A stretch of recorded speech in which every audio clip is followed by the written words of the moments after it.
Rohan's mother is 26 years older than him. Rohan की माँ जो है 26 ईयर्स क्या है, बड़ी है, किससे, उससे, रोहन से। रोहन का एज हम सपोज कर लें अगर पता चल जाए तो रोहन की माँ का एज ऑटोमेटिक पता चल जाएगा कि उसकी माँ का एज रोहन के एज में जो हम पता रहेगा उसमें 26 जोड़ देंगे। तो हम पहला काम क्या कर लेते हैं, मान लेते हैं कि लेट रोहन एज, रोहन का एज।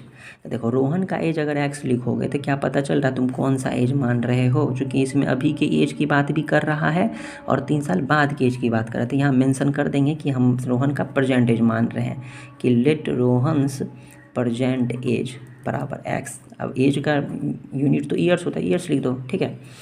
देयरफॉर तो उसकी माँ का एज तो मानने की जरूरत नहीं पड़ेगी, तो रोहन के माँ का, मदर्स लिख दिया, प्रेजेंट एज, तो उसकी माँ का एक का प्रेजेंट एज ही मान रहे हो ना, तो जो 26 साल बड़ी है तो एक्स प्लस 26 से घेर के ईयर्स लिख दोगे, ठीक है।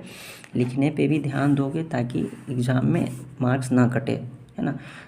कम से कम चीज़ें लिखनी है और क्लियरली लिखनी है कि जितना चीज़ जरूरत उतना तो लिखना ही पड़ेगा ना।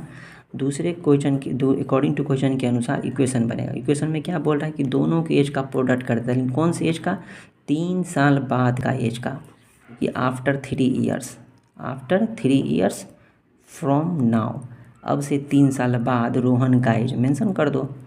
यहाँ मेंशन ही कर दिए, हम सब मेंशन कर देंगे, जब भी ऐसा मिलेगा तो मेंशन कर ही देंगे। तो एक्स प्लस 3 ईयर्स हो जाएगा कि नहीं, नहीं।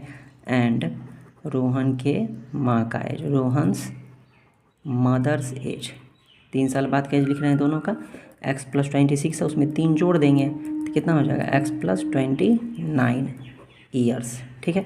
अब क्वेश्चन के अकॉर्डिंग लिख देते हैं, अकॉर्डिंग टू क्वेश्चन की बोल रहा है कि दोनों का एज। देखो तो यहाँ भी रोहन का एज है, उसकी माँ का एज है, यहाँ भी रोहन का एज है, उसकी माँ का एज है, तो लेकिन 3 साल बाद के एज का प्रोडक्ट कर रहा है ना, तो मतलब इस रोहन का एज ये लेंगे और उसकी माँ का एज ये दोनों का प्रोडक्ट करेंगे।